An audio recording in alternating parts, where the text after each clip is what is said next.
Welcome, as Dr. Suhail mentioned, this is our third meeting of the Pakistan Progressive Forum. It is a forum that has been put together by like-minded people, mostly physicians in North America and other professionals who want an alternative voice for Pakistan and Pakistanis to be here in North America. In particular, the idea is how the Pakistani diaspora can make a difference in the United States and bring forth and put forth a different idea and of what being the Pakistani American is, as well as how can we be linked and engaged with our home country, which is beset by a series of multiple crises. But this morning and this meeting, the topic that was selected by our organizers, as you can see from the poster and what was advertised, is about peace and conflict in a multipolar world. For the past few months, the world has been shaken by events unfolding in the Middle East. In particular, the role of the United States in supporting and preventing a genocide in Gaza and other Palestinian territories. And that is why it was thought fitting, according to the situation, that we should have an event that talks about conflict and the ways to make peace. Pakistani Americans need to have their voice heard by all its handling, especially policymakers in the US, so that we can find an alternative way forward which entails less violence, less conflict and more efforts towards peace building, not just in the Middle East but in the rest of the world, including the United States. So our speakers today, as was advertised earlier and mentioned by Dr. Suhail, who has been one of the co-organizers of this event. The other co-organizer is Dr. Sajid and Dr. Amir Raza from Houston, who's here in the stage.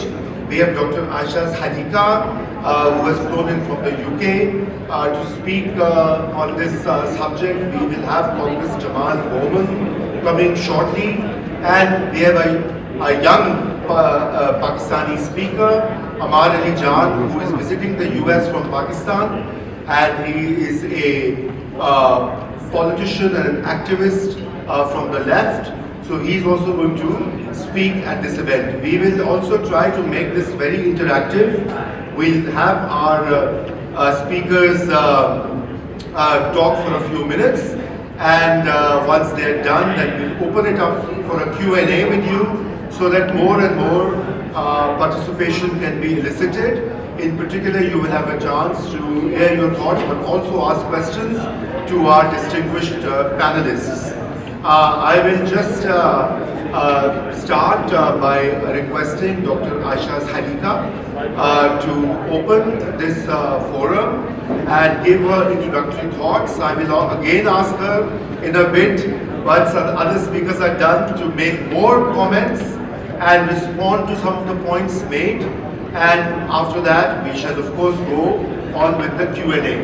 Let me also add that, Pakistan Progressive Forum, please become a part of it. It is, I haven't really introduced myself. My name is Raza Rumi, and I have been part of the deliberations to set it up and reinvigorate this progressive movement in America.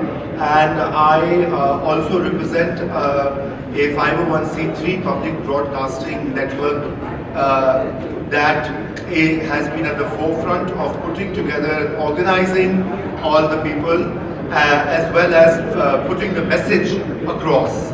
So without further ado, let me request Dr. Aisha Hadika, who is a scholar of civil-military relations, of international conflict, as well as Pakistan and South Asia. There she wears many hats. She's currently a distinguished fellow at King's College, London, and she has also been affiliated with the SOAS, School of Oriental and African Sciences in the UK, as a scholar in residence. And earlier you may have also seen she's author of two very important books, most notably Military Inc. that looks at the business empire of Pakistan military and which has been celebrated and acknowledged and recognized all over the world. So Aisha, over to you.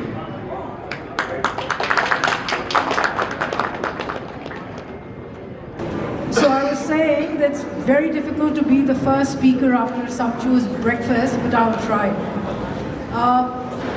I've titled my talk this morning as "What kind of a state do we need?" And let me begin by saying that it was very nice. It is very nice to come to the biggest democracy in the world.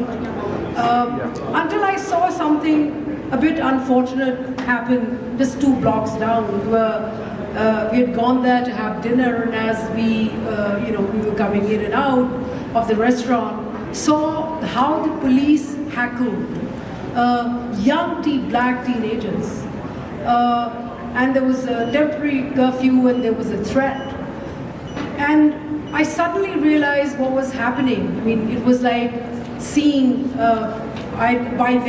By last evening, I'd already spent 48 hours in the United States, and it suddenly came to my mind what is happening in university campuses around the United States, and one realized that what does democracy mean?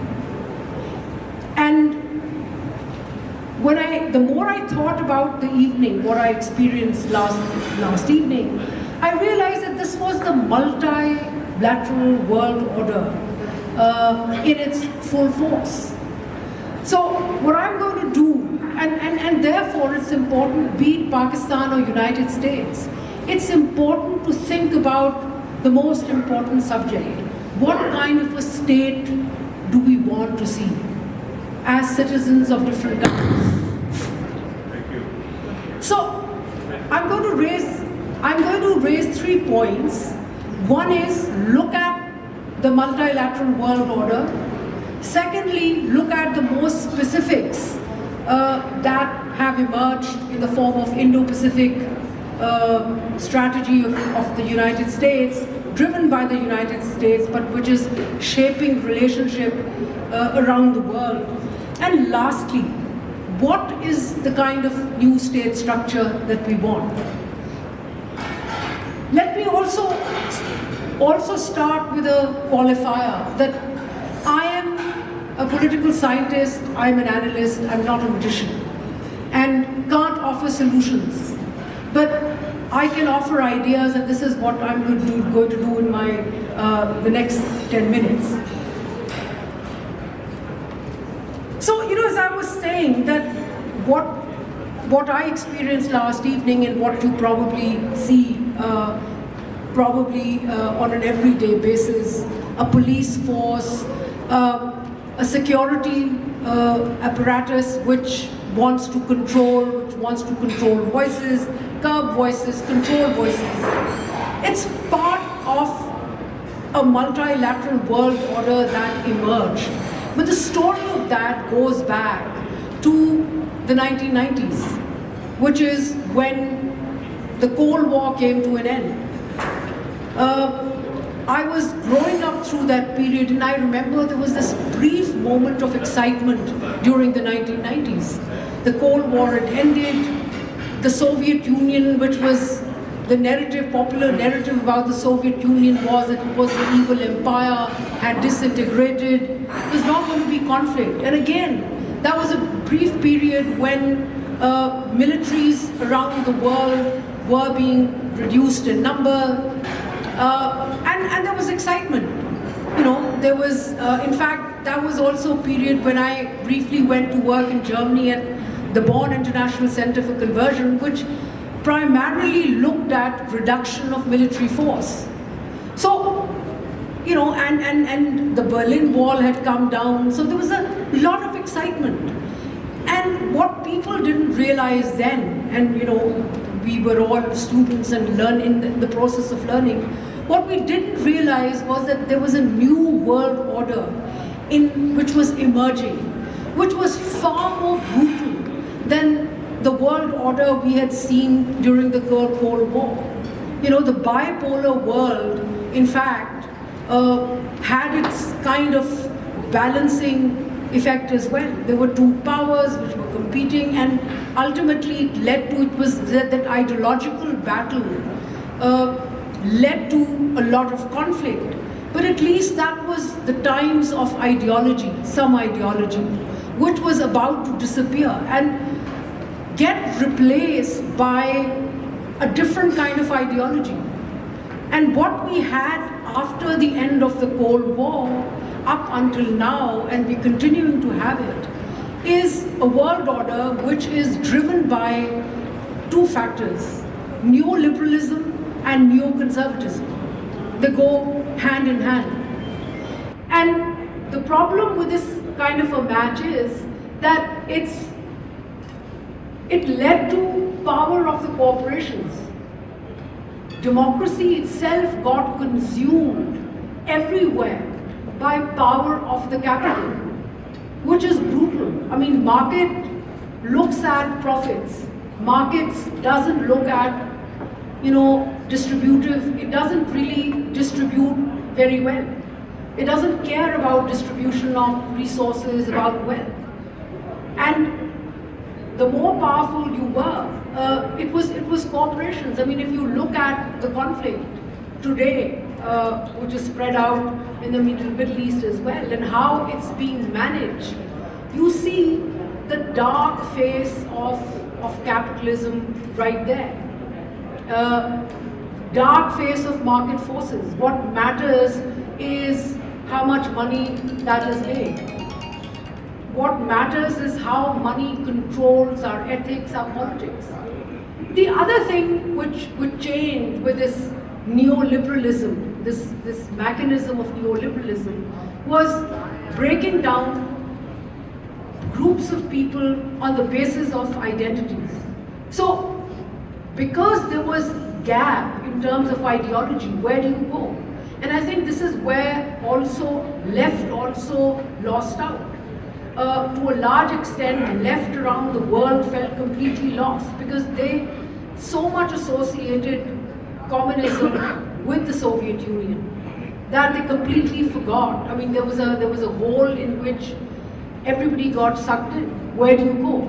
And so nationalism emerged. And let me tell you that theoretically, nationalism, we all feel a lot of pride in our nations, in our states, in our nationalism. But nationalism in itself is extremely ugly.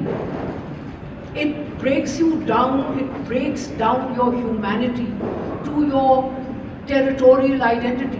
My state, right or wrong, is the formula. Nothing else matters. And so what we saw in that period happen is nationalism in which your patriotism, your ideas, your humanity was judged on how true you were to the policy of the state, which was not then controlled by you and I. It was controlled everywhere by the ruling elite, which was then controlled by capital. So capitalism has emerged very powerful. And to sharpen up that nationalism, you had another thing emerging which I mentioned earlier, which was neoconservatism. And so our faces have changed. Our religious identities have become subsumed into our national identities, and we tend to define the other on the basis of of our faith as well. And so we saw changing faces of states. I mean, look at what happened next door. In South Asia itself, we saw the change which happened next door in India. I mean, I remember those times when my mother was a novelist, so I had the benefit when growing up to see a lot of writers come from India to Pakistan. And then the problem would always be that our eyes would always be to the floor. Because with Indians, how could you compete? They were secular and democratic. Our state was not in Pakistan. And yet we saw that right in front, India changed. India changed into, a very nationalistic, but also a very faith-based kind of a democracy. Now, I don't think that, the project is entirely complete, the battle is still going on, but the thing is that the identity has essentially changed. And India alone is not the only one. We've seen it happen in Myanmar, we've seen it happen in Sri Lanka. The myths that we all used to talk about was that Buddhism is a religion of peace, it's all about peace. And then we saw Buddhism take a very militaristic shape.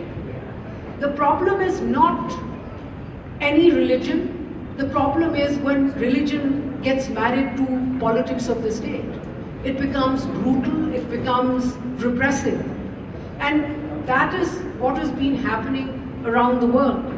Of course, there is a different story also happening in Latin America and South America, where they're trying to push back to forces of capitalism. That's another story, which, another time for that. And in all of that, this identity-centric politics is what multilateral world order is about. And they're emerging power centers. So it's capitalism, it's military all around, it's power to compete, and the formula that is that in order to make more money, in order to earn profits, you have to have a strong military. So everywhere, countries are acquiring military power, more military strength.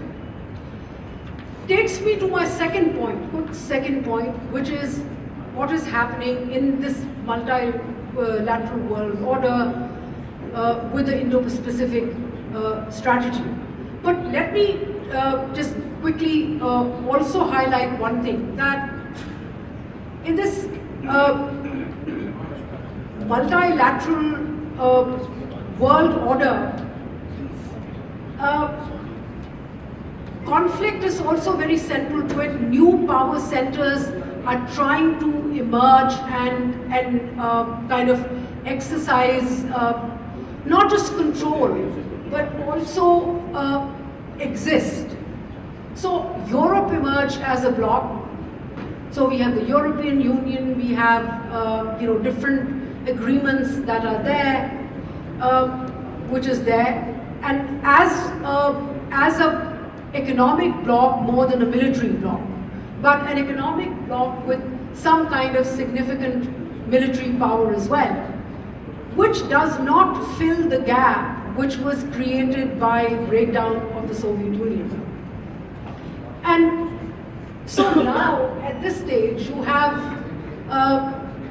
the Indo-Pacific strategy, which has been something which United States pivoted towards starting from 2010-12. So, Obama administration, we have that. Now that formula breaks down the world into, it's trying to play the multilateral world order according to, formula of bipolarity, which was then during the Cold War between former Soviet Union and United States. So China is the new threat, has been identified as the new threat, and you have the United States and the world which is being kind of organized around that. So you have centers of power, you have in the Middle East, you have Israel, which is taking care of American interests. Then you have in South Asia, India is being prepped up to take on responsibility of the American power structure, in support of the American power structure. And what is underlying this new strategy is a lot of conflict. Now, one thing which I would like to, and there's going to be more limited wars. I mean, I don't see huge wars. I don't see a third world war happening, but they're bound to be in this multilateral world order. There's bound to be more conflict. There's going to be more conflict in the societies. People are going to be, people are going to be dispossessed. There is, there's a problematic distribution of resources, and it's not something which, a kind of system that we look forward to. Now, before I turn to my last point, what kind of a state structure we want. Because in this world order, as I said, there's going to be conflict. What we see happening in Gaza and what we see happening in the United States, it's not necessarily all Middle Easterners or all Palestinians who are protesting here. I think what they are protesting, it's not just the students who have come out to protest. They're not just protesting what's happening in Palestine, the genocide there, the killing, the brutal killing of people. What they're also protesting is the problematic order at home.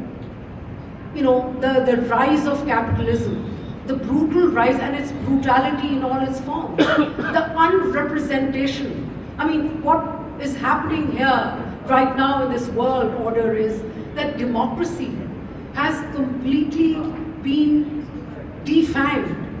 It is majoritarianism everywhere, more than democracy. I mean, democracy is far deeper, it's far sharper, and we are missing it everywhere. So be it United States, be it Europe, be it everywhere else in the world. Of course, there may be variations in some cases who have systems still working, and therefore you don't see the utter collapse.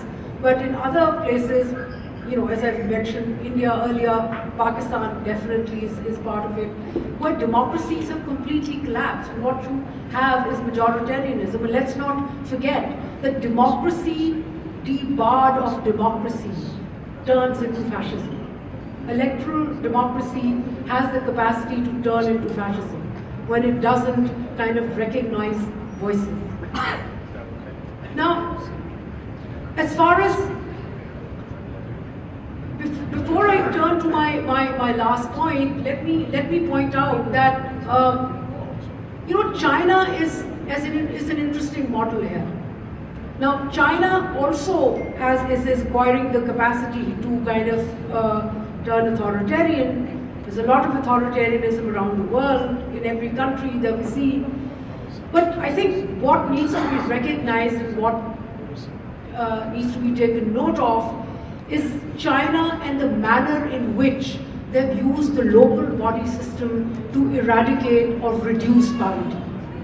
It's a phenomenal experiment that I think we cannot ignore and that we need to look at. And through poverty reduction, what China has done is produce a middle class, a large middle class. Now, that large middle class is also turning towards consumerism, and then we may run into a problem in China as well of how capitalism can reduce or change the way a political system looks. So a final point is what kind of in this environment, what kind of a state system we want, because you are going to have more miserable people out on the streets protesting, and they are not protesting. Let me share with you a very South Asian thing that we do. When we go to funerals of whenever funerals happen, and I remember there are people who are sometimes unrelated weeping a lot. And then you realize that they're not weeping the person who's just died, but they're weeping their own loss. So it's just like that. So people are going to be protesting different issues, but those issues will be larger. The loss in every society which has been caused by brutal capitalism, creating problems, creating, disenfranchised people. That's what people will be protesting. So what is the new state structure we want? We need a state which accommodates diversity. And I think it is very important, which can do distribution of wealth, and which doesn't have concentration of capital, but more importantly, all kinds of cultural diversity, be it religion, be it ethnicity, be it gender, on all levels. You have to give recognition, you have to give voice to voices. And I'll finish with just one incident. So many years ago, this is soon after the Berlin Wall fell, I was traveling from Munich to Frankfurt, and I bumped into this old Romanian baron. And we were sharing a coupe in a train, and I asked him, I said, and this is somebody who was living then in West Germany, but doing a lot of business with Eastern Europe as well. So I asked him, I said, do you think communism is dead? He looked at me and said, I hope not.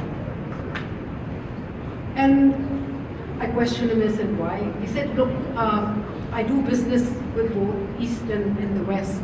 And he said, I happened to go to the United States. And he said, I was asked to speak somewhere, and I said, to summarize, he said, whatever he spoke there, he said, I told them that, look, agreed that the rich in the United States are richer than the rich in the former Soviet Union. But then, the poor in the United States are poorer than the poor in the Soviet Union. So, I'm not kind of, romanticizing the Soviet Union, but what I'm saying is that we need to have a state structure which distributes better. And it's not just about wealth, it's about ability to speak, ability to express yourself and have partnership in state politics and its decision making. Thank you so much. Thank you so much, Asha, and we should welcome our guest, Congressman Jamal Bowman, who's here. I invite Dr. Rizwan, and over to you, Dr. Rizwan. Thank you, Asha, for those great remarks. Very insightful. Thank you for all the guests, Asha. I cannot hear you. Yeah. So it was very, very enlightening. I cannot hear you at all. Dr. It's Naeem. not only for Pakistan but also for आवाज नहीं आ रही world. आवाज नहीं आ रही Click the mic in your Can you hear me now? Yes, Okay. sir. So it's a pleasure for me to introduce someone we call brother, we call friend. He works in Bronx where I work. He lives in New York, and my congressman, Mr. Jamal Bowman. He is known for his activities as a Scot, as if you know what Scot is. Number two, he's a champion of justice. He's an educator, he's a teacher, and he's a passionate person who has no realm, no hesitation in saying what is right. You have heard him last night. He inspired all of us. And I want you to, last night I was not able to say that, but I'm telling you now, please donate to his campaign, because that's where we are stand for. If we don't have friends like Jamal in this community, in our community, there's a group called Muslims for Jamal, there's a group for progressives for Jamal, and Jamal is an icon in a Congress for progressive activity which are just, right, and important for all of us and sustainability of environment also. Mr. Jamal Bowman, please.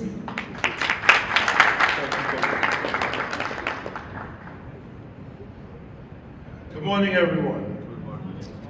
Thank you very much for the introduction, and thank you for allowing me to say a few words. And thank you to everyone in the audience for your support in any way that you can towards my re-election campaign. We are in a very tough fight, and that is okay. I don't shy away from tough fights. I'm a black man in America. I'm used to tough fights. And whenever you fight for freedom and justice and equality and humanity, you're going to be in a tough fight. And so I'm here because, not just here in Chicago, thank you for having me, but I'm here in this moment, in my district, in my race, simply because I speak for Palestinian humanity and I speak for the lives of Palestinians. That's it. They didn't want me to call for a ceasefire. They didn't want me to talk about the apartheid state. They didn't want me to talk about the military occupation or the blockade or the open air prison or the concentration camp or to offer any criticism of the state of Israel while I'm in Congress. But my criticism of the state of Israel is not anti-Semitic. Any criticism of the state of Israel is not anti-Semitic. It's about human rights. Yes, sir. Under no circumstances should we support policies that allow children to starve to death.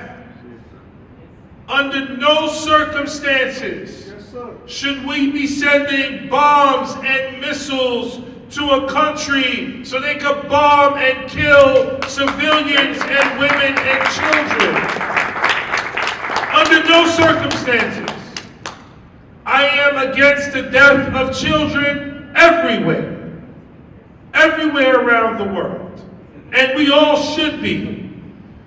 Because if we allow this to happen, that tells us that we are not governing from the perspective of human rights.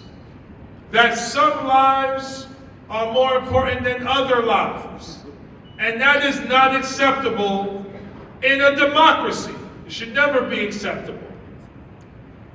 Now, some of you may not know, but my background is education. I worked in education for 20 years. I was an elementary school teacher, a high school guidance counselor and dean of students, and a middle school principal for 10 and a half years. For 17 of those 20 years, I worked in the Bronx. I worked with black and brown kids from New York City, but also from all over the world. And these are the kids who have been most marginalized, most neglected, most ignored, and most disenfranchised. And these are the same kids, even though we have neglected them as a country, these are the same kids who are also the most criminalized. So we see an over-policing in their communities, in the same way we see an over-policing in the West Bank and Gaza before October 7th. We see an over-incarceration in these communities in the same way we see it in the West Bank and Gaza before October 7th. And it's the same mindset, it's the same ideology that supports the mass deportation of brown immigrants, mostly Latino, trying to come to this country to seek asylum. This is Western hegemony. This is Western imperialism. This is white supremacy. And this is what we have to push back against. A caste system is being maintained. At the top of that caste system, there are some groups, and everybody else is beneath them. And that is the system that is being challenged at this moment. And we're not challenging it because we want to reverse the oppression. I am not here to condone the oppression of any group of people. We must come together to uplift our collective humanity. Because over the course of human history, human beings continue to be engaged in war and oppression and destruction of each other. When we talk about progressive politics in America, I want a vision of America that is anti-war, that ends the militarism of other countries. Yes. Because what America does, other countries tend to do. And that's why we see a rise in dictatorship and fascism in other countries. Even though we have a democracy on paper, because we let big money in politics, our democracy has been bought by special interests. So if you are a billionaire, you could buy elections. You could buy seats in the House of Representatives. You could buy seats in the US Senate. You could buy the presidency. That's not democracy. And because our media and social media is built on the same Western settler colonial imperial mindset, the media and social media exacerbates the continuation of the same oppression. And so that's why certain things travel so fast on social media over others. Supporting the genocide in places like Myanmar and other places. This is not just a local problem. This is a national and international challenge. And so my role in Congress is to speak truth to power. And my role in Congress is to cause good trouble, to disrupt the status quo. Because if we do that, we will make America better than it's ever been. Yes. But our voices have to be at the table. If we do that, we can also take humanity to the next level. Right now we have a world where 9 million kids die every year from curable diseases and lack of access to food and clean water. 9 million a year. We have a wealthy nation, as it was said before. Very wealthy nation, wealthiest in human history. We also have the largest level of wealth inequality. And we have a nation where 1 in 4 children go to bed hungry every night. That is not democracy. That is not humanity. That is suffering. And so my dream, my vision, is for us to not only live in a world without war, is to live in a world where everyone has access to clean water. Yes. Is that too much to ask? Where everyone has access to clean water. I want us to live in a world where everyone has access to health care. I want us to live in a world where everyone has access to education, safety, security, education, and where we are solving the world's biggest problems like climate change and cancer together. Can we live in a world like this? Yes. Can we build a world like this? Yes. If we don't believe it, it will never happen. And the belief has to come from the people in this room. This whole conference, it's a conference of doctors and people of a high class need your expertise, your brilliance, and your resources to help us make America manifest what America is capable of being. Yes. It cannot be status quo. It cannot be business as usual. We need a vision for a new America. Are you ready to build it? Yes. We have to build it together. And I'll close with this. Because of my ideas, because of my thoughts, I am being attacked aggressively by a group called AIPAC. AIPAC cares about one thing: the state of Israel, without consequence, without accountability. Yes. That is what AIPAC cares about. They have recruited an opponent who is well-known, well-liked, and viable. They are giving him millions of dollars to defeat me, the first black man in U.S. history to hold this congressional seat. They are partnering with racist Republicans to turn Republicans to Democrat and to get millions of dollars from Republicans as well. Why? Because when we know American history, what happens to people who speak out for justice, especially black men? What happens? They take us out, right? Yeah. They want to take us out, either physically, politically, economically, socially, spiritually. That is American history. Dr. King, Malcolm X, Marcus Garvey, Fred Hampton, thousands of others who go unnamed. When you challenge power, power pushes back. And so in my race right now politically, they have an opponent, they have money, they have AIPAC, and they even have Republicans working together to take us out in this race. But they are not going to win because we are not running on fear. We are running on faith. We are not running on hate. We are running on love. Yes. We are not running on bullying or intimidation. We are running on compassion and humanity. That is who we are. And that is who we are together. Yes? Yes. Together. Yes. Together. Yes. Together. Yes. I don't hear you. Together. Yes. Together. Yes. Together. Yes.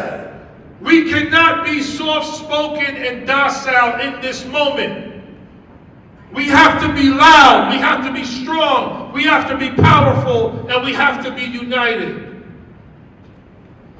This race is not about me. It's about all of us. If we let them win, people are going to stop speaking up for Palestine. They're going to stop speaking up for Muslims. They're going to stop speaking up for justice and freedom and equality and humanity. So we cannot let them win. Right? Yes. So thank you again for your consideration and your support. I really appreciate it. Now I want to be very specific. We need your help. We need your help for our campaign. The website, BowmanForCongress.com. Do we have someone that can share that with everyone? BowmanForCongress.com. You can make a contribution on that website. You can also volunteer. We need both.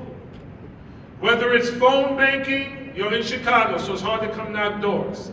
Phone banking, text banking, postcard writing. If you have friends or family in New York, get them involved. We need everybody. Because we shouldn't just, our goal can't be to just win by a little bit. We have to win by a lot. to send a message. So bowmanforcongress.com, if you want to make a contribution, click the donate button. The most you can give is $6,600, and anything in between 0 and that is a big help. We need your help. We cannot win without you. Can we write a check or? You can write checks too to Bowman for Congress. How about the credit card thing? You have a machine there? Huh? Credit card machine? Online. Online? Or online. Bowmanforcongress.com is online. Or you can write a check to Bowman for Congress. And you can also volunteer. We need your help volunteering as well. Are we going to win? Yes. Are we going to win? Yes. Inshallah. Inshallah. And the last thing I'll say is this. June 25th is the election day. Early voting is June 15th. How are we going to feel election day? At the end, when they say, I have seen enough, Jamal Bowman has won re-election.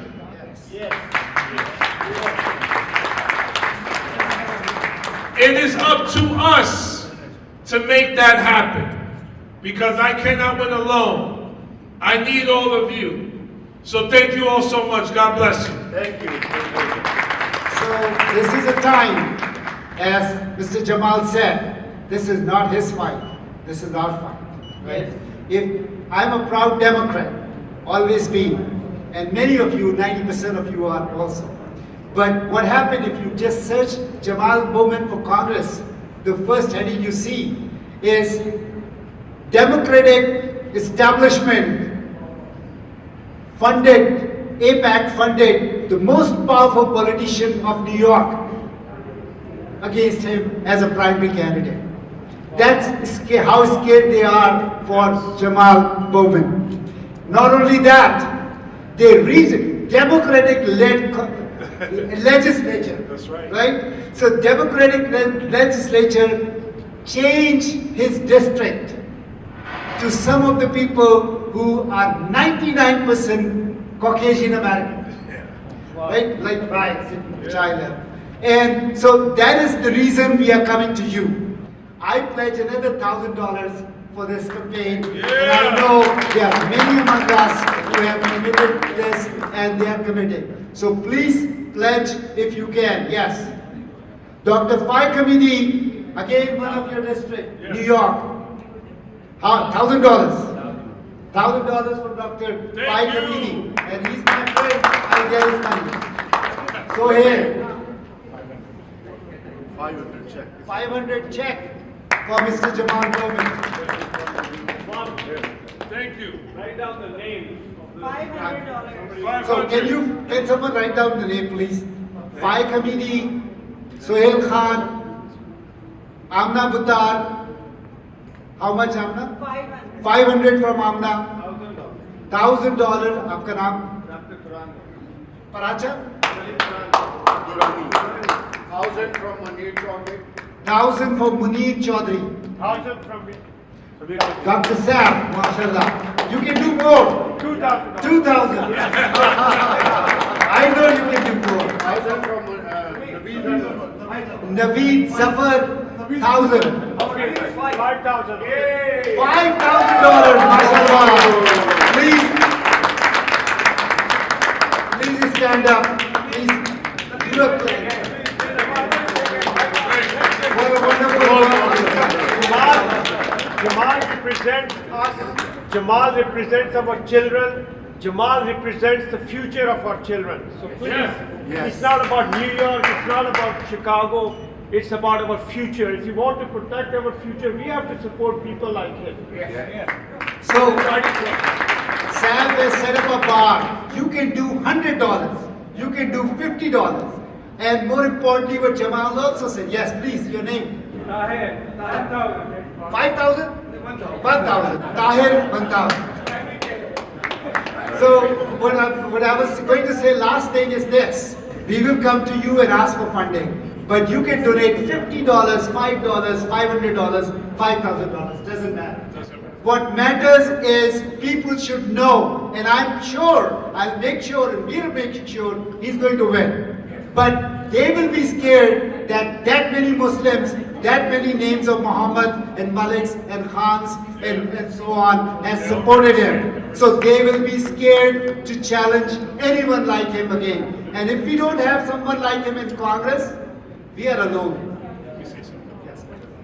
So first of all, thank you. I did not expect all of that. So thank you so much for that support. And as it was mentioned, if you can't do 1,000 or 5,000 or 500, but you could do 100 or 50 or 20, whatever you can do is a big help.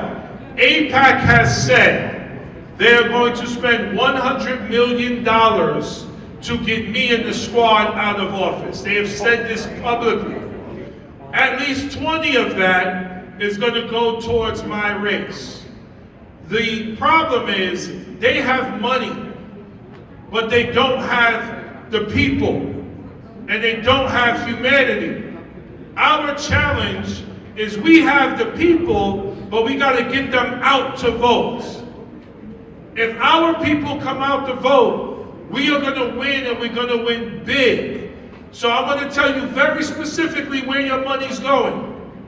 We know who we need to win. We need people of color. We need young people. If those two groups come out, we will win big. Your money is going to go towards us hiring a field operation to go knock on doors, to make sure we are connecting directly with voters so they can come out. Because we don't just talk to the people who vote all the time. We talk to everybody because they are inspired by us. So even if they never voted in the primary, they're going to come out and vote for us. But we need to hire people to go knock on their doors, and that's where your money's going to go to. It's going to go to us hiring people to knock on doors. So thank you all for everything you've already done. BowmanForCongress.com. If you have checks, please collect the names. This is a big help. And if you can do as little as $10 is great. And if you can volunteer on the website, that's also great too. Because we're going to be calling specifically to the South Asian community, the Pakistani community, the Muslim community. So you being a part of that and on the phone is helpful as well. Thank you so much. Thank you. Thank you, Congressman. So there's a pledge for check from $500 from Dr. Naeem to you. So more importantly, Amir is around you and he's taking names for whatever you are pledging. I'm sure we have done a lot. But last thing I want to say is this. It's not only money. Every one of us has someone in New York. Right? Every one of us has someone in New York.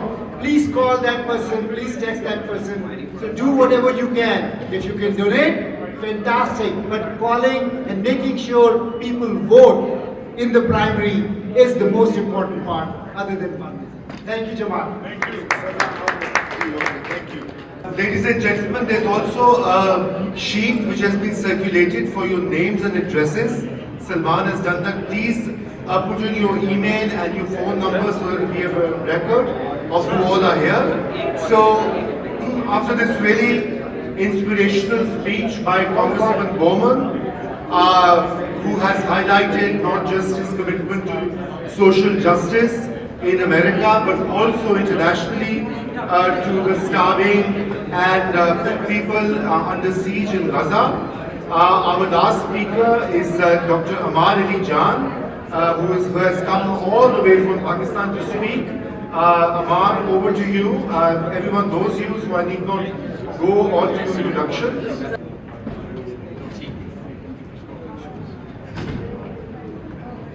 Well, thank you so much to the entire team of Progressive Pakistan Forum, and on behalf of not just the people in the room, but on behalf of many Pakistanis in Pakistan who are helplessly watching the genocide unfold in Gaza, I would like to thank, on behalf of so many Pakistanis who feel that they want to do something for Gazans, that they want to do something to change in Washington, but of course are helpless because Pakistan does not play a major role in global politics. but they are looking up to people like Congressman Jamal Bowman. So I thank you on behalf of the Pakistani youth, on behalf of Pakistanis who are supporting Gaza. So thank you so much. This kind of politics, this kind of internationalism is not only important for people in America, but also for people across the world. Most importantly for Gazans, you must have heard what the news that came out 4 or 5 days ago about the mass grave that was found in Gaza. Now, if any other country was even accused of such a crime, of bombing a hospital, and then the discovery of a mass grave, mostly of women and children, there would have been immediate sanctions and possibly talk of war against that country. Instead, it is absolutely shameful that after this news came out, the US Congress decided to pass a bill that provided more aid to the apartheid state of Israel. And I thank Congressman Jamal Bowman and his team, who were some of the few people who stood up against this disgusting bill and stood up for the humanity of Gazans. So the history will remember such people, always remembers such people to be on the right side of history and to fight, who fight for humanity in times of universal deceit. I would also like to express solidarity with university students who are in encampments. My own wife is right now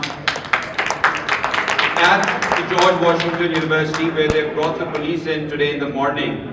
And these are people who are standing up for Gazans, who are standing up for those who are being denied their humanity, whose massacre, genocide is being televised.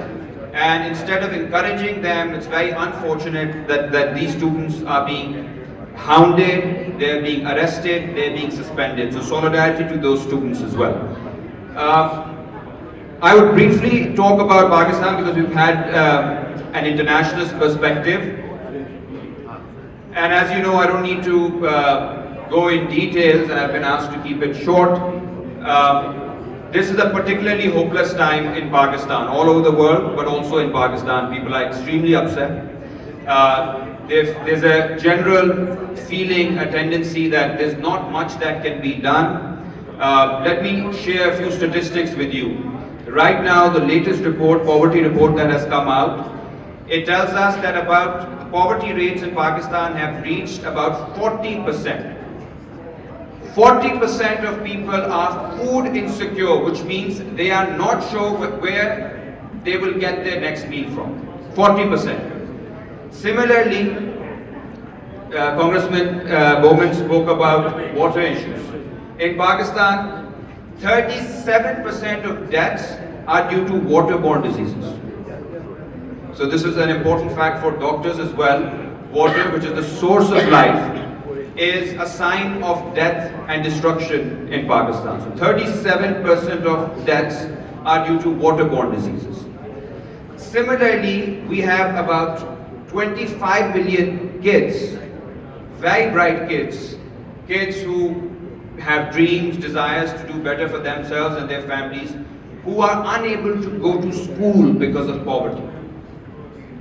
And as an activist who's been working with working class communities for the last few years in Lahore and Faisalabad, I've seen what this actually means. It means the stories like this one woman that I met who was asking for financial help, and she said, I need help to get my daughter married.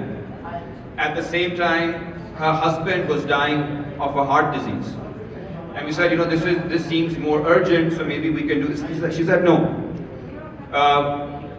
We've lived our lives and we've accepted that we're going to go. My husband has accepted that. Please help my daughter because her life is yet to begin. These are the kinds of choices where you are forced to let go of your loved ones because of poverty. These are very difficult choices that our people in Pakistan are making at the moment. And what's happening despite this poverty, this absolute destruction of the economic fabric, inflation right now is around 36%. 36% inflation particularly when you talk about food inflation, that's what hits Pakistanis the hardest. But despite this situation, what are the elites in Pakistan doing? So there's a report that just came out. It was written by Dr. Hafiz Pasha. It's a UNDP report. Hafiz Pasha is an economist, which says that despite the poor economic condition of Pakistan, the elites in Pakistan are giving themselves annual subsidies of $17.4 billion. $17.4 billion. Our finance minister is in DC right now, or was 2-3 days ago, and he's asking IMF for $2 billion.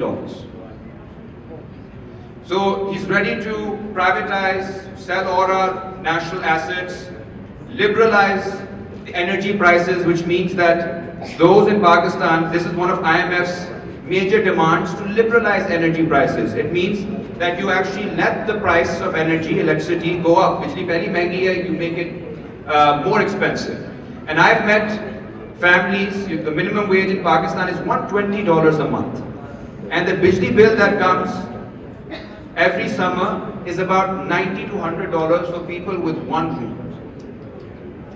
So this is a social catastrophe, and Mr. Aurangzeb, the finance minister, is ready to undertake these reforms at the behest of the IMF, but he's not willing to touch the subsidies given to the feudal elites, the corporate elites, to exporters, to importers, to sugar mafias, to land mafias.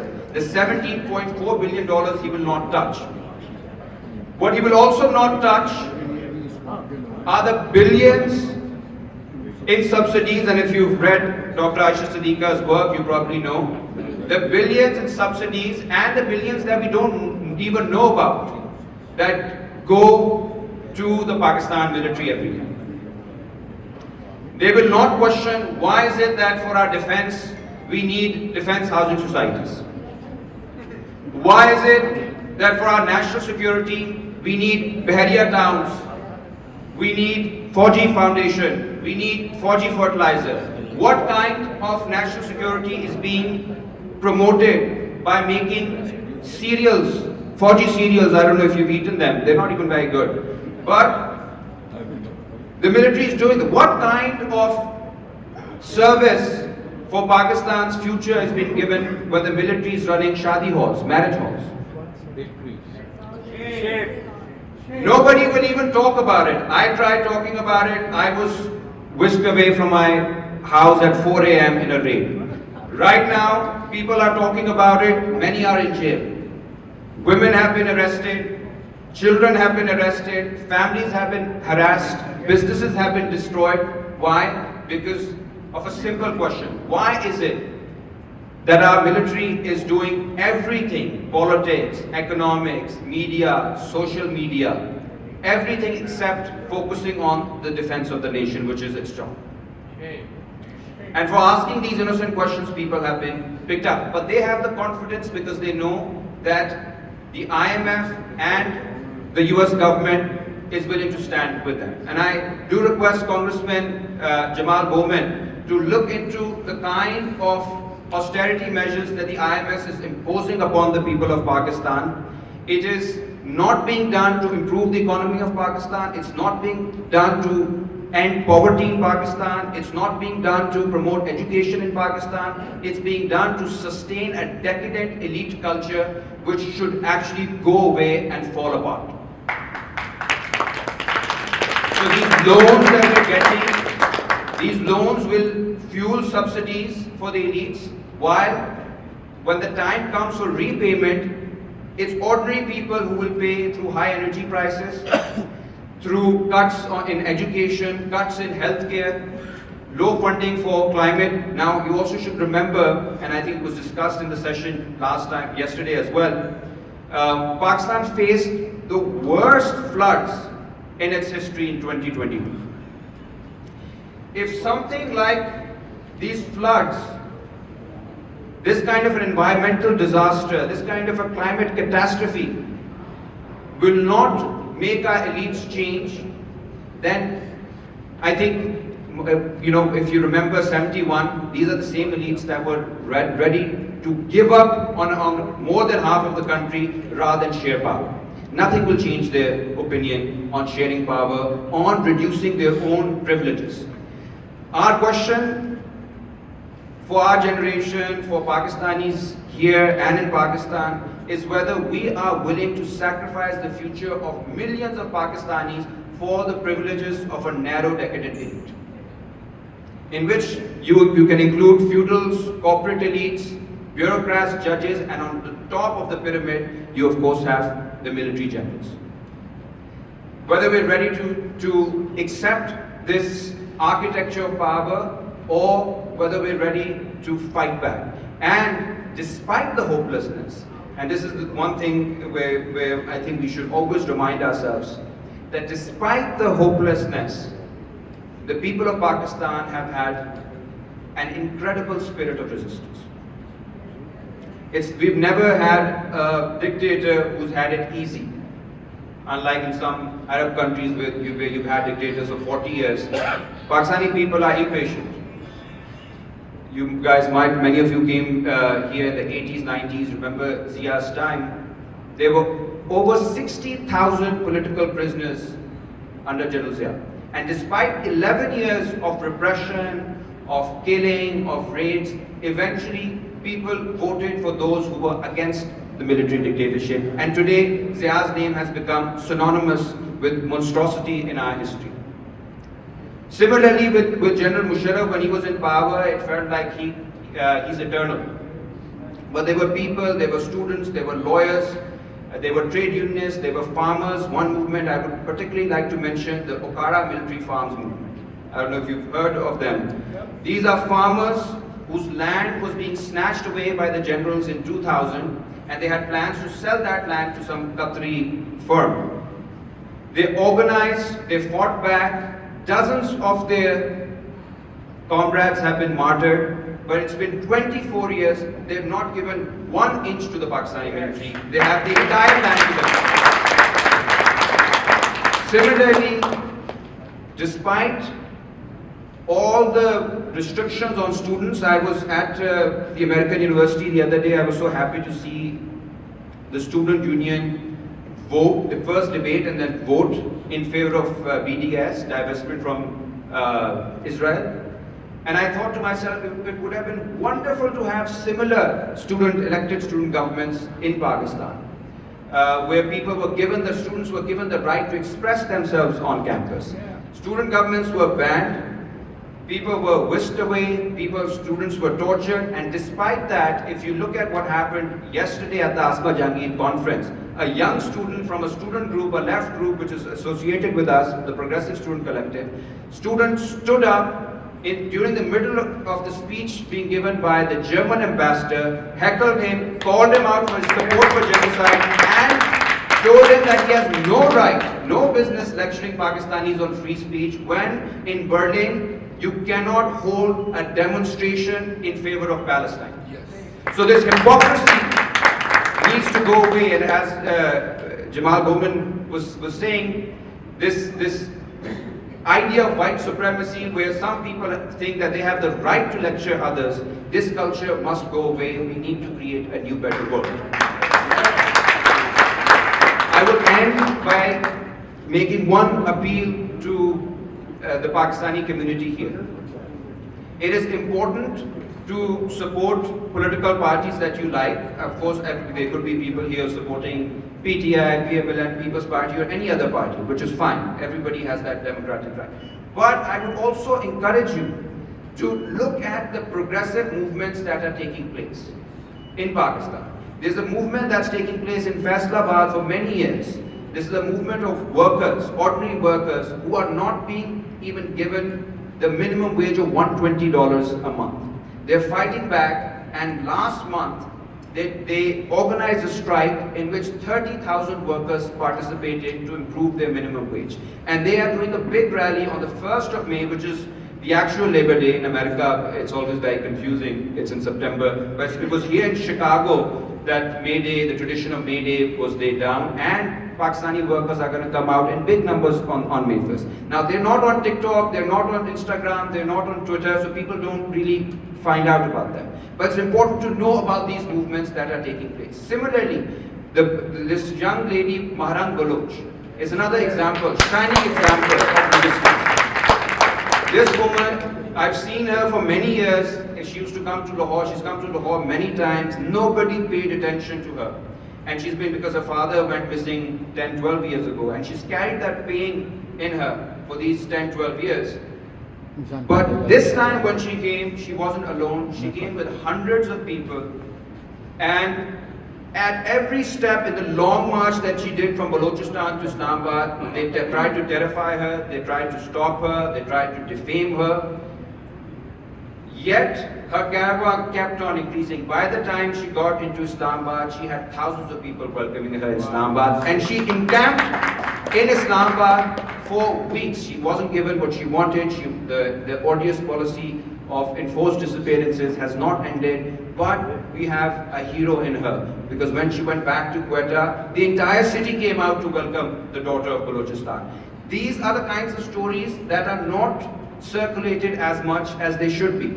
These are examples of resilience that exist in Pakistan.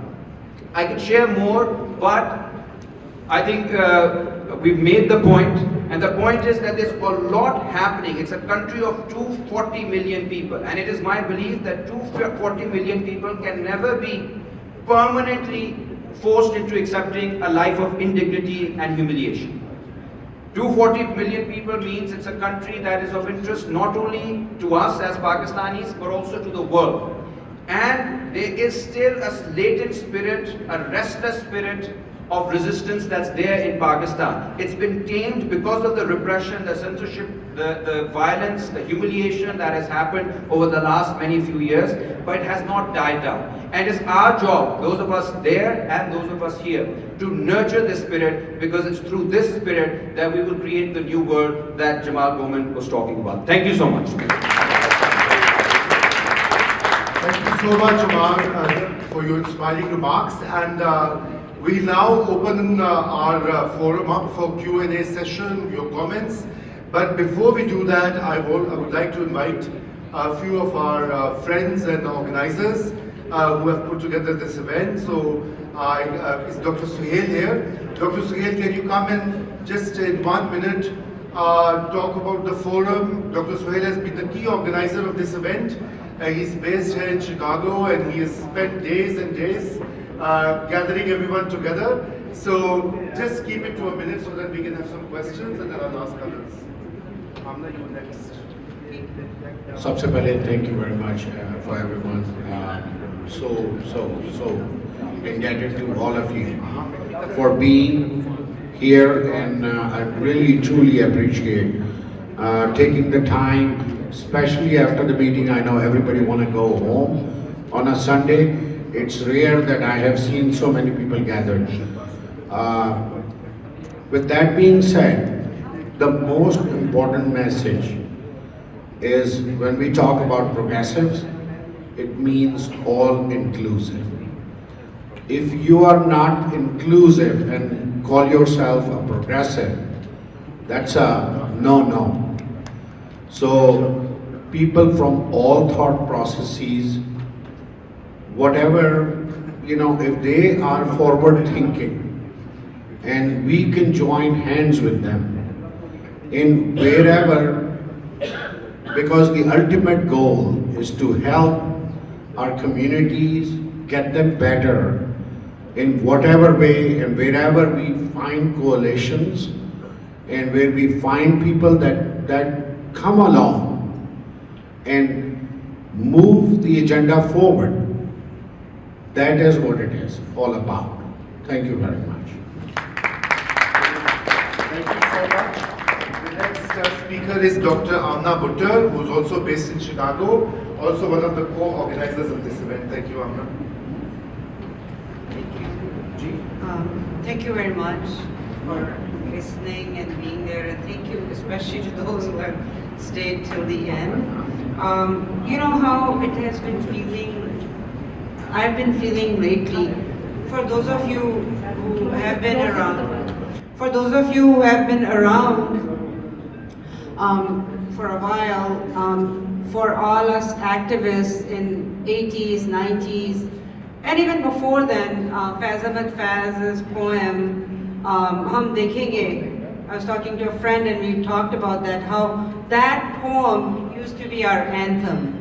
हम देखेंगे, लाजिम है कि हम भी देखेंगे वो दिन के जिसका वादा है. But lately, that poem doesn't excite me anymore because it feels like, when are we gonna ever see? Because we go, हम देखेंगे, and we go with hope for a better tomorrow, and yet all we get is despair. It's gatherings like these. It's people like Congressman Jamal Bowman. It's people like Dr. Aisha Siddiqa, Raza Rumi, Amar Jan, and all of you who have taken time from your Sunday. You came here for a conference and vacation. It's moments like these that made me feel like, maybe hum dekhenge, I don't know. Also, I feel like that, you know, another poem, Ahmed Faraz's poem, Khab, it was about dreams, and it's about how we must dream. And lately, with all the mayhem that's happening, with what's happening in Pakistan, with what's happening in Gaza, it just feels like dreams have died. I will just share a poem with you that I have written about this. Ideology, Dr. Aisha Siddiqa said, ideology, we used to think about ideology, and now it feels like ideology is dead. It feels like dreams are dead. And it's, my poem's titled, Khwab Khatal Ho Gaye, Khwabon Ki Lashein, Corpses of Dreams. Khwab Khatal Ho Gaye, dreams are murdered. Har roz khatal hote hain, murdered every day. Har roz janaze uthte hain. There are funerals of dreams every day. कुछ को ज़मीन के अंदर दफना दिया जाता है, कुछ को जलाकर राख कर दिया जाता है, कहीं मातम होता है, मगर अक्सर की लाशें सड़कों पर गलती सड़ती रहती हैं. चंद ख्वाबों की हड्डियों का चूरन बनाकर बाजार में बेचा जाता है ताकि अवाम को मुगालता रहे कि ख्वाब अभी भी जिंदा हैं. I'll just briefly say it in English so that people who don't understand Urdu. Corpses of dreams. Dreams were murdered and get butchered every day. Funerals occur daily. Some are buried under dirt. Some are burned to ashes.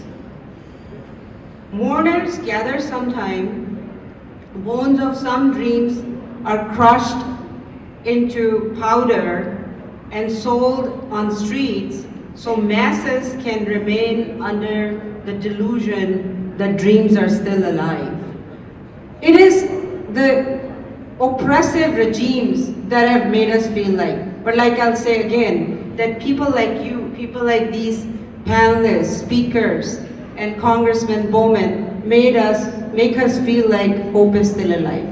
Please also support, like Amar said, we have to support movements in Pakistan. We have to support Amar Jan and Khidmat-e-Khalq Party, Haqooq-e-Khalq Party. Thank you very much. Thank you. Very nice, great point. So, I've been told that we should wrap it up. I'll ask Dr. Muiz, I think he's here. Yeah.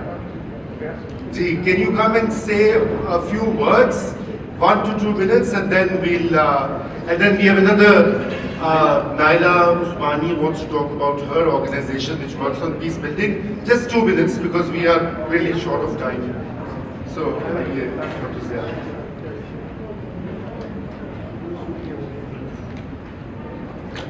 Assalamu alaikum and thank you very much. I'll probably take less than 2 minutes. I think the most important thing, as you have heard from every speaker here, is that all of us have got to stand for justice and for peace.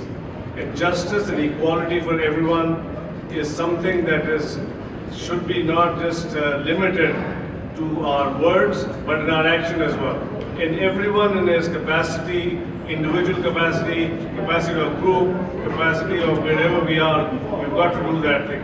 And anyone who's doing that, you're going to support them. If I can't go and fight the fight, at least I should be able to support the ones who are fighting the fight to make my contribution. And I think in that you already heard Aisha Siddiqui, Raza Rumi, and others who are doing the fight in our home country, in our country of birth, and we wish them well. We want to support them, but also in our adopted country where we are, where children are born, like Congressman Jamal Bowman, Ilhan Umar, Cody Bush, and who are being vilified and who are being targeted just because of their support for justice, equality for all, for Palestinians, for Muslims, for the Uyghurs in China, for Muslims in India. They are being done. So all of us need to do that. And by the grace of God, all of us have the resources. All I'm going to say in concluding is that as a physician, I know that what I can do most is even talk to others and donate. And we have the capacity to do that. And I've been fortunate to donate to these campaigns. We have done Jamal Bowman, St. Louis is a small community. We did an event there. We were able to raise $50,000 for him. So do your part. Chicago is much bigger. I mean, the other campaigns and other, I'm sure, commitment. But please do your part and do that. We need Jamal Bowman in the in the Congress. Thank you very much. Thank you. And I'll invite Naila Usmani, who's also a resident of Chicago, a local, and she wants to talk about her organization. Naila, 2 minutes. आपने मेरी organisation कहते हैं मुझे बहुत important चीज़ें कहनी है जो मेरी ऑर्गेनाइजेशन से much more important thing so thank you so much आवाज़ नहीं आ रही आवाज़ आ रही है मैं अपना रोरिंग मोड में आ जाती हूँ तो जैसे इन्होंने बताया मेरा नाम नायला है मेरी ऑर्गेनाइजेशन का नाम है Voice for Peace Education and Prosperity I am not gonna go into detail because there is a whole list of projects we don't care about that right now I am more focused on action oriented items I took the initiative in my city and a couple of other cities about Palestine and I just talked to I think one of the physicians here जो अपनी city में the number one in your own cities you can lead the initiative for ceasefire. I'm also on the board of Illinois Muslim Political Action Committee. We just did a fundraiser for Jamal Bowman. Next very important thing is I formed the very first think tank for Pakistan in USA. When Khalsa was in power, we were going to implement solutions. One solution was already launched, which is the flood tank in Punjab through the efforts of some of our board members. Very, very important is a petition. So at PAC think tank, there is a petition. अभी हमारा जो think tank है उसमें एक legal reform wing है उसमें ICC के attorney is part of that legal wing he has already launched one petition for public. It's been if you sign it, it's going to go into European Parliament to take this nonsense to the next level. We can start a debate at international level. जब तक इनके ये funding और इनके गला नहीं हम पकड़ेंगे through IMF funding और the other funding ये जो नॉन प्रॉफिट के थ्रू होता है जिसका Pakistan is a signatory of human rights, nothing will change. So we need to understand the dynamics. We are under a colonial system and the system is going to change with two things: pressure from outside and the ground effort of youth. I do a Twitter space with Mr. Berkey. He's part of my think tank also. So we are very well connected with the youth on the ground in Pakistan. So inshallah that will happen.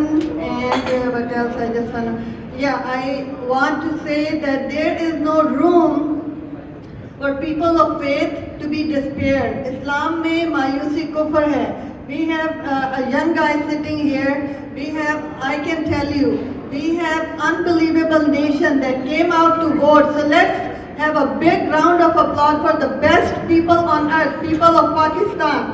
So let's do that. They came out. We had 80-year-old woman who was on Charpai, and people were holding her. She came out to vote. She couldn't even get up. We really applaud our social media team. I'm the strategy person, so I behind the scene designed the strategy that have made us possible, not just me, but other people, to launch the successful election There is a Netflix movie. उनके दिमाग में नहीं आ रहा है कि इन लोगों ने ये revolution लेकर कैसे आ गए.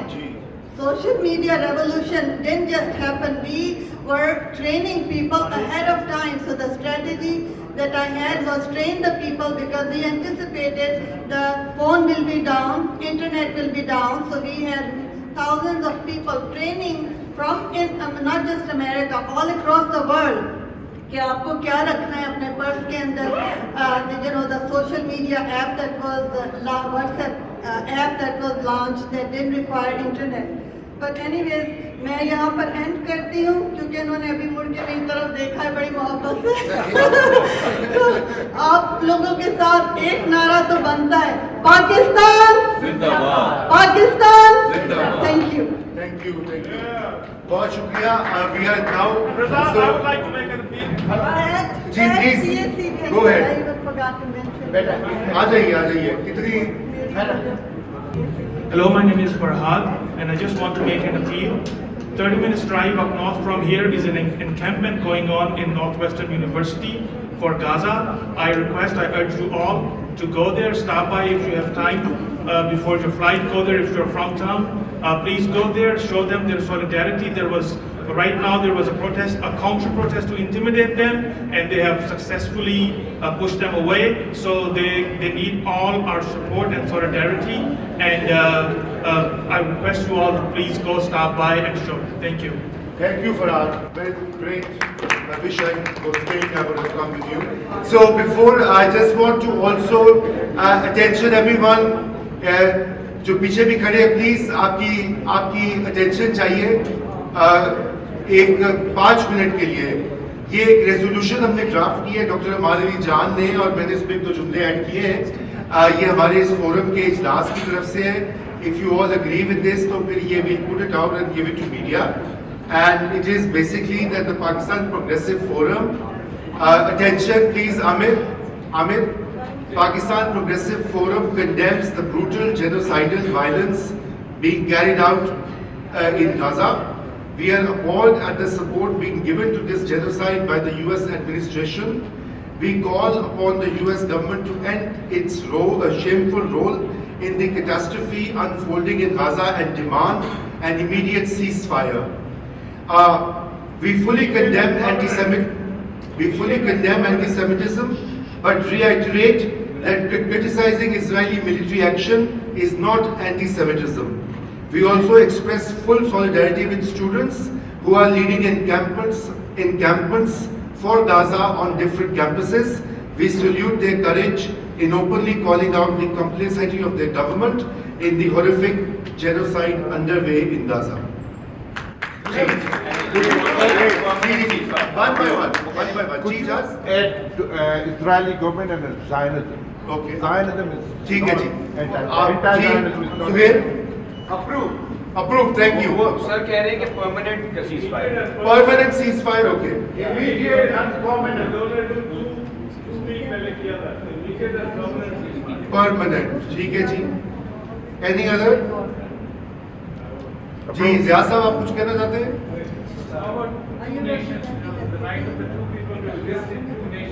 एक 2 नेशन थ्योरी ने पहले घटा बिठा दिया है, हम दूसरी 2 नेशन. ठीक है, टाइम डाल देते हैं, मैं मजाक कर रहा था. अच्छा आगे आज जी कोई और comment, anything to be highlighted? हमने एंटी सेमिटिज्म को भी कंडेम कर दिया है, लेकिन हमने ये कहा है कि criticizing Israeli military is not anti-Semitism. Okay, criticizing Zionism. Zionism, the philosophy. Okay, thank you so much. Any comments or questions? We have last few minutes left, about 5-6 minutes. जी, डॉक्टर इजाज आ जाइए. जैसे हम कहते हैं कि ये 7 अक्टूबर was not the beginning. Similarly, Pakistan में ये फरवरी की जो इलेक्शन हुई थी ना, that was not the beginning. And unfortunately, our elite, not in Pakistan, here in America, the diaspora, Pakistani physician, they've been part, historically, Apna has been supporters of military. And now, this has changed slightly because it's a person specific. If that person कि उसकी deal हो जाएगी फौज के साथ फिर फौज जिंदाबाद हो जाएगी। पाकिस्तान में 47 से जुल्म हो रहे हैं। ये हमारी ईद जहाँ पे सो रही थी, हमारे ईद के लीडर साहिबान सो रहे थे, उनको सपोर्ट कर रहे थे, अब उनके पूंछ पे लात आएगी ना, इसलिए उनको they are not honest. Try to wake up, recognize our enemies, elite. I'm sorry.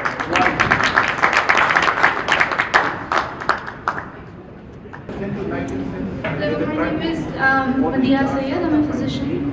So basically, my question is regarding identity politics in America. So yesterday we had a conversation with Moin Zada, and he asked an American, student born, Pakistani descent, born here. What is your identity? How do you identify yourself? He said, I identify myself as an American first, then Pakistani, and then Muslim. And it also based on where I'm located. So my question is, we are pushing towards the identity politics that we are American and we are Muslim. We are pushing the Muslim identity. I've been practicing in America for a very long time. I've been living in America for 20 years. And US Constitution does not discriminate me based on my religion. I have been practicing my religious identity never comes during my day.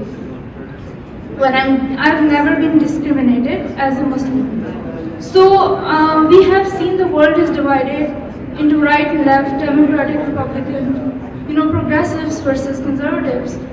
Why do we need to push this, religious identity while we are living in America? Because if you say we need a Muslim bloc because we can advocate for people in Gaza, but that's a humanitarian crisis. And even students in Columbia University, not only from the Muslim descent, from all other ethnicities and religious backgrounds, they are advocating for, people in Gaza. So why do we need this identity politics? Because we have seen how Pakistan is divided into sectarianism. Why do we need any other identity than being an American? That is my question. Good question, Amar. You want to address it? Asha, you want to address it?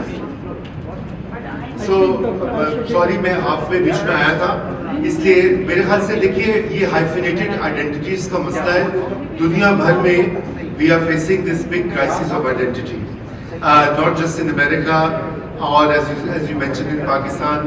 So being comfortable with multiple identities is not a problem. In fact, that is what what Asha Sadika was talking about, the changing world order and the rise of nationalism. So diversity and inclusion means that we should not just embrace our multiple identities, but be comfortable with them. So we are Americans, of course, but we are of Pakistani origin, and from Pakistan we could be Sindhi, Punjabi, Mahajir, Pashtun, whatever, Baloch, etc. So I think the real issue is that we should first be comfortable with that as well, and then perhaps create societies where multiple identities are also accepted and embraced and celebrated. So that is the strength. That was the strength of America. The way America, a land of immigrants, as a melting pot of different people coming and creating this country in 200-300 years, was perhaps the greatest success of the US. What we've seen in the right-wing Trumpism and the bigoted discourse here in the US and in Europe is actually an affront and a threat to American society and American democracy, where one kind of a particular white supremacist identity wants to rule and define everything. And that is where the tension is emerging. That's why there's a political crisis in America as well. But we can advocate for all the humanitarian issues. Agreed, As global. an American, we don't have to, this religion is a personal matter. And we don't have to, As an American, I can raise my voice for anybody who is oppressed in the world. Take I don't have it. to. Chaliye. And religion is personal. Religion is totally personal. Absolutely, we have to advocate. And Pakistan Progressive Forum is a forum that expressly says that all societies, including the Pakistani one, should be a secular, place where religious identity, religious matters are totally personal, people's choices, and the state and the society should have nothing to do with that. That is our very clear position in our mission statement, in what we are talking about. We cannot have a sensible, sane, healthy society if it's not a secular one, unfortunately. Because if we push that we are Muslim identity, then we are leaning towards which sector Yeah, Islam. but- then we are making America But the same. I will, yeah. So Muslim identity का थोड़ा सा ये भी बात है कि देखिए, the problem is that Muslim identity functions at multiple levels. The first level that we understand, because we come from Pakistan, most of us, is the religious identity. But here it's also a community and a cultural identity. So the fact that we have different names with Muhammad, Malik, Ali, or whatever, or that we have our cultural festivities or events, they define our cultural communal presence as well. And in the face of the growing targeting of Muslims since 9/11, because in the United States, Islamophobia or Muslimophobia, as some people call it, is also a reality. So, there are horror stories in the way FBI put up a whole surveillance system on Muslims in America after 9/11, especially in New York, New Jersey. Trump still lies. He says that Muslims were dancing on the streets when 9/11 buildings were going down.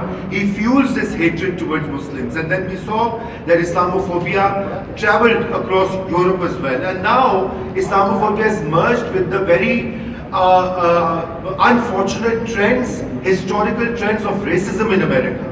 Because there is a whole history of racial segregation, enslavement, racial oppression in America, which keeps on reviving itself in different manners.